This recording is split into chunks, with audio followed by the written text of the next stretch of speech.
ಕಟ್ಟ ಅಭಿಮಾನಿಗೆ ಮುಹೂರ್ತ ಇಟ್ಟಿದ್ದ ಪೊರ್ಕಿ ರೇಣುಕಾ ದರ್ಶನ್ ಅಭಿಮಾನಿ ಅನ್ನೋದಕ್ಕೆ ಸಾಕ್ಷಿಗಳು ಕೂಡ ಲಭ್ಯವಾಗಿದೆ. ಚಾರ್ಜ್ ಶೀಟ್ನಲ್ಲಿ ದರ್ಶನ್ ಅಭಿಮಾನಿ ರೇಣುಕಾ ಸ್ವಾಮಿ ಅನ್ನೋದಕ್ಕೆ ಸಾಕ್ಷಿಗಳು ಸಿಕ್ಕಿದೆ. ರೇಣುಕಾ ಸ್ವಾಮಿ ಮನೆಯಲ್ಲಿದ್ದಂಥ ದರ್ಶನ್ ಫೋಟೋಗಳು ಹೇಳ್ತಾ ಇದೆ. ರೇಣುಕಾ ಪತ್ನಿ ಸಮ್ಮುಖದಲ್ಲಿ ದರ್ಶನ್ ಫೋಟೋ ಪೋಸ್ಟ್ ಅನ್ನ ಕೂಡ ಮಾಡಲಾಗಿದೆ ಸೋಷಿಯಲ್ ಮೀಡಿಯಾದಲ್ಲೂ ಕೂಡ. ಪವಿತ್ರಾಗೆ ಅಶ್ಲೀಲ ಸಂದೇಶ ಕಳಿಸ್ತಾ ಇದ್ದಂಥ ರೇಣುಕಾ ಸ್ವಾಮಿ ಕಟ್ಟ ಅಭಿಮಾನಿಗೆ ಮುಹೂರ್ತವನ್ನ ಇಟ್ಟಿದ್ದು ಬೇರೆ ಯಾರು ಅಲ್ಲ ದರ್ಶನ್ ಅನ್ನೋದು ಚಾರ್ಜ್ ಶೀಟ್ ಹೇಳ್ತಾ ಇದೆ. ನೋಡಿ, ರೇಣುಕಾ ಸ್ವಾಮಿ ದರ್ಶನ್ ಅಭಿಮಾನಿ ಹೌದೋ ಅಲ್ವೋ ಅನ್ನುವ ಚರ್ಚೆಗಳು ನಡೀತು ತುಂಬ ದಿನ. ಆ ಚರ್ಚೆಗಳು ನಡೆದಂಥ ಸಂದರ್ಭದಲ್ಲಿ ಒಂದಷ್ಟು ಸಾಕ್ಷಿಗಳನ್ನು ಕಲೆಕ್ಟ್ ಮಾಡಿದ್ದಾರೆ ಪೊಲೀಸರು. ಆ ಮೂಲಕ ಗೊತ್ತಾಗಿದೆ ದರ್ಶನ್ ಅಭಿಮಾನಿ ರೇಣುಕಾ ಸ್ವಾಮಿ ಅನ್ನೋದು.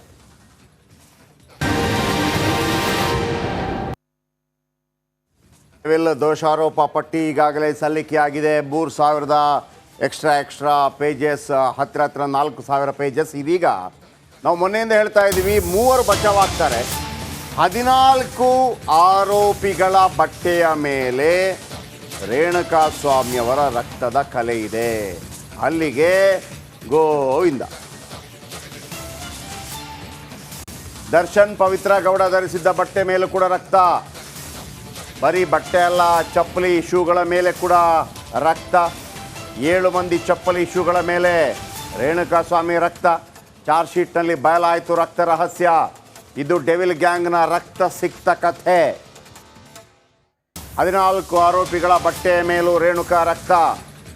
ನೋಡಿ, 14, 15, 16, 17, ಇನ್ನು 3 ಜನ. ಆ 3 ಜನ ಬಟ್ಟೆ ಮೇಲೆ ಯಾವುದೇ ರಕ್ತದ ಕಲೆ ಇಲ್ವಾ? ಇಲ್ಲ.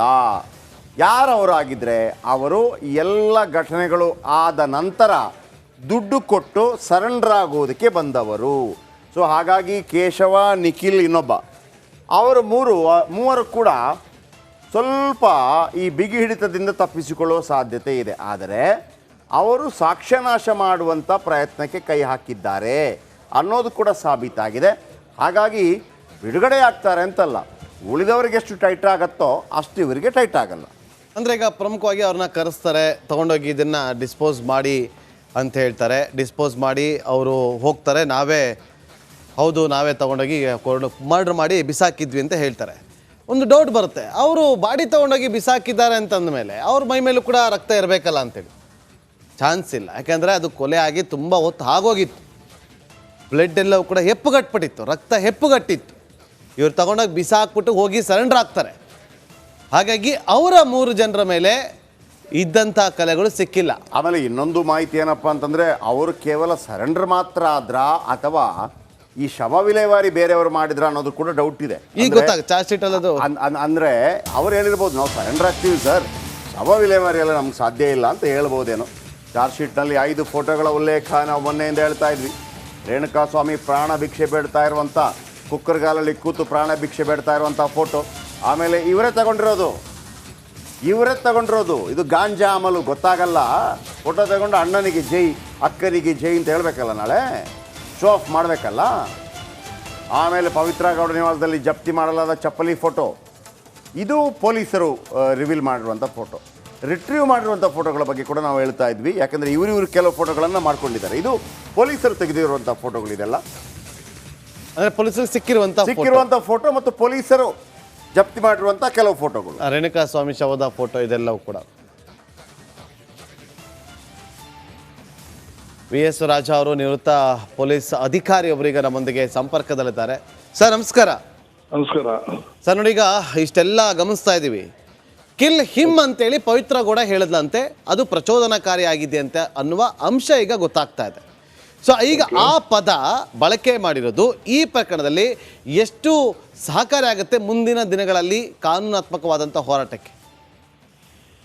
ವಿಷಯ ನ್ಯಾಯಾಲಯದಲ್ಲಿದೆ. ಈ ಚಾರ್ಜ್ ಶೀಟ್ ಸಲ್ಲಿಕೆಯಾಗಿದೆ, ವಿಚಾರಣೆ ಆಗ್ತದೆ. ಎವಿಡೆನ್ಸಸ್ ಎಲ್ಲ ಯಾರು ತಪ್ಪಿತಸ್ಥರು ಅಂತ ಪ್ರೂವ್ ಮಾಡಿ ನ್ಯಾಯಾಲಯದಲ್ಲೇ ತೀರ್ಮಾನ ಆಗುತ್ತೆ ಅಲ್ವಾ? ಹೌದು. ಮಧ್ಯದಲ್ಲಿ ನಾವೇನು ಕಾಮೆಂಟ್ ಮಾಡಕ್ಕಾಗಲ್ಲ. ಅಧಿಕಾರಿ ಅವ್ರದ್ದು ನಾವು ಕಾಮೆಂಟ್ ಮಾಡಲ್ಲ. ನೀವು ಇಂಥ ಎಕ್ಸ್ಪೀರಿಯನ್ಸ್ ಆಗಿರುತ್ತಲ್ಲ ಸರ್, ಇಂಥ ಸಂದರ್ಭಗಳು ಬಂದಾಗ ನ್ಯಾಯಾಲಯಗಳು ಇದನ್ನು ಹೆಂಗೆ ನೋಡುತ್ತೆ, ನಮ್ಮ ಕಾನೂನುಗಳು. ಈಗ ಒಬ್ಬ ಪೊಲೀಸ್ ಆಫೀಸರ್, ನೀವು ಇಷ್ಟೆಲ್ಲ ನೋಡಿದ್ದೀರಿ, ಇಂಥದ್ದು ಬಂದಾಗ ಆರಂಭಿಕವಾಗಿ ಹೆಂಗಿರುತ್ತೆ ಅದು ಕಾನೂನು ನೋಡೋ ರೀತಿ ಅಂತ. ನಾವು ಪ್ರಿಸನ್ ಆಫೀಸರ್ ರಿಫಾರ್ಮೇಶನ್ ಬಗ್ಗೆ ವಿಚಾರ ಮಾಡ್ತೇವೆ ನಾವು. ಅವ್ರ ಬಗ್ಗೆ ಸುಧಾರಣೆ ಕ್ರಮಗಳು, ಅವರ ಪರಿವರ್ತನೆ ಹೊಂದಿ ಒಳ್ಳೆಯ ಪ್ರಜೆಗಳಾಗಿ ಸಮಾಜದಲ್ಲಿ ಬದುಕಬೇಕು ಅಂತ ನಾವು ಅವ್ರಿಗೆ ತರಬೇತಿ ಕೊಟ್ಟು ಪ್ರವಚನ ಎಲ್ಲ ಹೇಳಿ ಕಳಿಸ್ತೀವಿ. ರಿಫಾರ್ಮ್ ಆಗಿ ಹೊರಗೆ ಬರ್ತಾರೆ. ನಮ್ಮ ಕೆಲಸ ಅದು. ಈಗ ಏನಾಗಿದೆ, ನ್ಯಾಯಾಲಯದಲ್ಲಿ ಈಗ ನಿಮ್ಗೆ ಗೊತ್ತಿದೆ, ಎಲ್ಲ ವಿಷಯ ಗೊತ್ತಿದೆ, ವಿಚಾರಣೆ ನಡೆಸ್ತಾರೆ. ಸಾಕ್ಷ್ಯಾಧಾರಗಳ ಮೇಲೆ ಡಿಪೆಂಡ್ ಆಗ್ತದೆ ಸಾಕ್ಷ್ಯಗಳು. ನಿಮ್ಮ ಎಕ್ಸ್ಪೀರಿಯನ್ಸ್ ಅಲ್ಲಿ ಇಂಥದ್ದು ಯಾವ್ದು ಬಂದೇ ಇಲ್ವಾ ಆಗಿದ್ರೆ? ಪ್ರಿಸನ್ ಅಲ್ಲಿ ಬೇರೆ, ಓಕೆ, ಓನ್ಲಿ ಪ್ರಿಸನ್. ನಮ್ಮ ಇಲಾಖೆನೇ ಬೇರೆ ಅಲ್ವಾ, ಕಾರಾಗೃಹ ಇಲಾಖೆನೇ ಅಲ್ವಾ. ಥ್ಯಾಂಕ್ ಯು ಸರ್, ನಮ್ಮೊಂದಿಗೆ ಮಾತನಾಡೋದಕ್ಕಾಗಿ.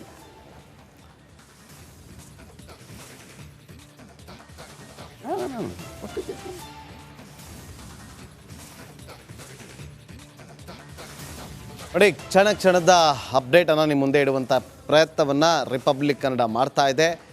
ಒಂದು ಕಡೆ ಈಗ ಇರುವಂಥ ವಿಚಾರ ನೋಡಿ, 5 ಫೋಟೋಗಳನ್ನು ಹಾಕಲಾಗಿದೆ. ಯಾವುದ್ಯಾವುದು 5 ಫೋಟೋಗಳು? ಒಂದು ಚಪ್ಪಲಿ ಫೋಟೋ, ಘಟನೆ ನಡೆದಂಥ ಸ್ಥಳದಲ್ಲಿ ತೆಗೆದುಕೊಂಡಂಥ ಫೋಟೋ, ಮೃತದೇಹದ ಫೋಟೋ, ಹೀಗೆ 5 ಫೋಟೋ. ದಾಸನ ಆರೋಗ್ಯದಲ್ಲಿ ದಿಢೀರ್ ಏರುಪೇರಾಗಿದೆಯಂತೆ. ಓಡೋಡಿ ಬಂದಂಥ ವೈದ್ಯರ ತಂಡ ಬಳ್ಳಾರಿ ಜೈಲಿಗೆ ಬಂದಿದೆ. ಆಂಬ್ಯುಲೆನ್ಸ್ ಸಮೇತ ಆರೋಗ್ಯ ಸಿಬ್ಬಂದಿ ದೌಡಾಯಿಸಿದ್ದಾರೆ. ಈಗ ಕೆಲವೇ ಕ್ಷಣಗಳ ಹಿಂದೆ ಅಷ್ಟೇ ನಿಮಗೆ ದೃಶ್ಯಾವಳಿಯನ್ನು ಕೂಡ ತೋರಿಸಿದ್ವಿ. ಜೈಲಿನ ಒಳಗೆ ಹೋದಂಥ ವೈದ್ಯಕೀಯ ತಂಡ ಆರೋಗ್ಯ ತಪಾಸಣೆನ ಅಂದರೆ ಚೆಕ್ ಮಾಡ್ತಾ ಇದೆಯಂತೆ ಆರೋಗ್ಯದಲ್ಲಿ ಯಾವ ರೀತಿಯಾಗಿ ಏರುಪೇರು ಆಗಿದೆ ಅಂತೇಳಿ. ಬಳ್ಳಾರಿ ಜೈಲಿನಲ್ಲಿರುವಂಥ ದಾಸನಿಗೆ ಯಾವಾಗ ಚಾರ್ಜ್ ಶೀಟ್ ಸಬ್ಮಿಟ್ ಆಗಿದೆ ಅನ್ನೋದು ಗೊತ್ತಾಗುತ್ತೋ ಟೆನ್ಷನ್ ಜಾಸ್ತಿ ಆಗಿದೆ. ಆಗ ಆರೋಗ್ಯದಲ್ಲಿ ದಿಢೀರ್ ಏರುಪೇರಾಗಿದೆ. ಇದೀಗ ಬಳ್ಳಾರಿಯ ನಮ್ಮ ರಿಪೋರ್ಟರ್ ರೇಣುಕಾರಾಧ್ಯ ನಿರಂತರವಾಗಿ ಬೆಳಗಿನಿಂದ ಅಲ್ಲೇ ಇದ್ದಾರೆ.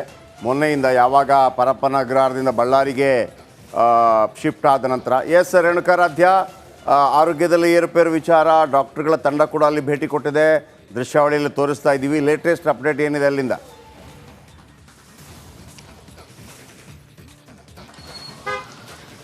ಜಯಪ್ರಕಾಶ್, ಇವತ್ತಿಗೆ ದರ್ಶನ್ ಬಳ್ಳಾರಿಗೆ ಬಂದು 1 ವಾರ ಕಳೆದಿದೆ.